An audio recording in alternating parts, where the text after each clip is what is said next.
Tata sigma 5530S, চাকা গরম, বাঁ সাইড। হর্স কাটবো, স্টার্ট করো, হয়ে গেছে।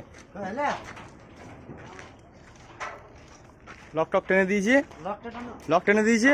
হর্সটা কাটবো, এখান থেকে কাছুয়া থেকে জ্বালাটা আলাদা হবে। আস্তে আস্তে টানবা, হ্যাঁ, ব্যাকে যেন না আসে।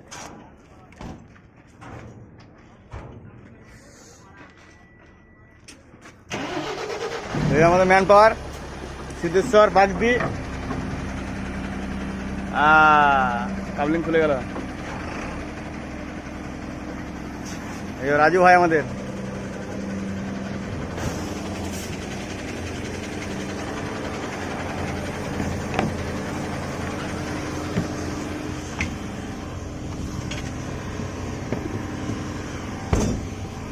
এসো কাজ করবে, এসো চলো।